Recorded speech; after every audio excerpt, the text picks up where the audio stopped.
It was a dark and cold night in Brookfield, Connecticut. The police were in pursuit of a suspect, and eventually the fugitive was caught. But something was off. This man seemed dazed, confused, as though he couldn't comprehend what had happened or what was still happening. The scene shifts to the police station, then to the courtroom.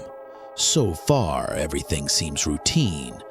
A man is on trial for murder, but when the defense begins its argument, the tension breaks with a chilling revelation. The man behind bars wasn't the true criminal. Yes, he committed the murder, but not of his own free will.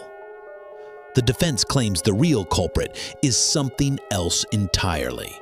Something ancient. Something evil. Listen closely. The real criminal was the devil. I know what some of you might be thinking. I've seen this in a horror movie before. And you'd be right. This case inspired one of the most iconic horror films on demonic possession. But here's the shocking part. The film is based on true events from the 1980s. So, what really happened?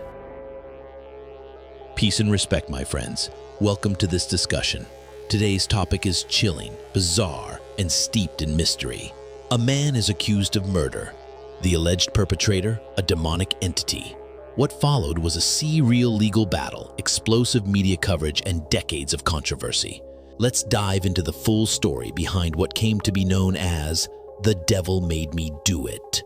But before we begin, if you'd like to support this content and help the channel grow, subscribe now and give this video a like. Your comments also mean a lot to me. Share your thoughts below. Our story begins when Arnie Cheyenne Johnson and his fiancée, Debbie Glatzel, decided to help her family clean their newly rented home.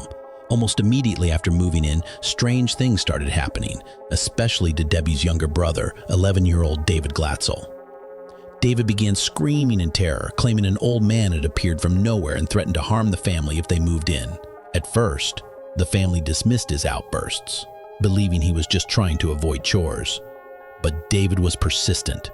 The man he saw was terrifying and violent, and the warnings kept coming. Soon, strange noises echoed from the attic.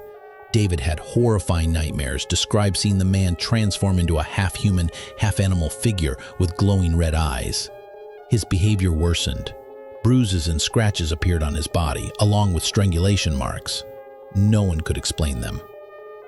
Eventually, other family members began witnessing unusual phenomena, doors slamming on their own, disembodied voices, and objects flying through the air. And then, something even more chilling. Sounds began to echo from a mysterious well in the yard. Remember this well. We'll come back to it. The family sought help from the church. A priest was sent to bless the house, but the situation worsened. Desperate, the family reached out to famed paranormal investigators Ed and Lorraine Warren. Upon entering the house, Lorraine claimed she saw a black mist beside David, an ominous sign of a demonic presence. David began growling, hissing, and speaking in strange languages. He quoted Bible verses and lines from Milton's Paradise Lost in Latin. His family insisted he had no way of knowing these texts. During an attempted exorcism, Lorraine said she saw David levitate. His breathing even stopped for a few seconds. Then came the most terrifying moment. During one of his episodes, David predicted a murder, one that would be committed by Arnie Johnson. In October 1980, Arnie, visibly disturbed by the ongoing events, challenged the demon, telling it to possess him instead. Nothing happened immediately, but over time, Arnie began seeing visions, hearing voices, and behaving erratically.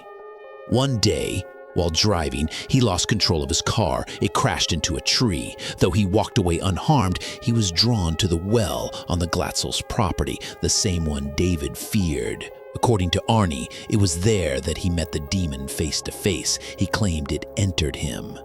Things spiraled. Arnie and Debbie moved to a new apartment near her workplace, a dog kennel owned by Alan Bono, but Arnie's condition worsened. He slipped into trances, hallucinated, and had no memory afterward. Debbie noticed the change but could do little. On February 16, 1981, Arnie called in sick and spent the day with Debbie, her cousin Mary, his sister Wanda, and Bono. They went to lunch. Bono drank heavily. Later that day, tension grew between him and Arnie. After an argument, Bono grabbed young Mary and refused to let her go. Arnie intervened. According to multiple witnesses, Arnie then let out a strange growl, entered a trance-like state, and stabbed Bono 5 times with a pocket knife, once so deep it pierced his heart. Bono died. Arnie fled, later found confused and horrified by what he'd done.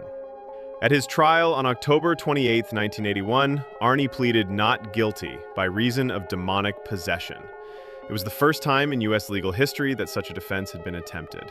The judge rejected it outright, refusing to allow any mention of the supernatural in court. Eventually, Arnie's defense shifted to self-defense. He was convicted of manslaughter and sentenced to 10 to 20 years, though he served only 5. In 1983, author Gerald Brittle published The Devil in Connecticut, based on the Warrens' account. Decades later, in 2006, David Glatzel, now an adult, filed a lawsuit against Brittle, alleging the entire scent possession narrative was fabricated.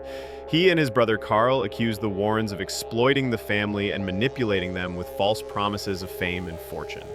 Despite the controversy, Arnie and Debbie stuck to their story. Arnie had been possessed. Their account was later turned into a documentary and inspired the 2021 horror film The Conjuring, The Devil Made Me Do It. So what do we make of all this? Was it mental illness, religious hysteria, or something darker? Whether you believe in demonic possession or not, one thing is certain. This case left a permanent mark on paranormal history and on the American legal system. In the end, only God knows the truth. Many faiths acknowledge the existence of spirits, demons, and unseen beings. And while belief in possession has declined in modern times, the fear of evil, both spiritual and human, still lingers. Maybe the demons we can't see aren't as dangerous as the ones walking among us in plain sight, hiding behind smiles, power, and polished words. Stay aware, stay safe, and may peace be upon you all.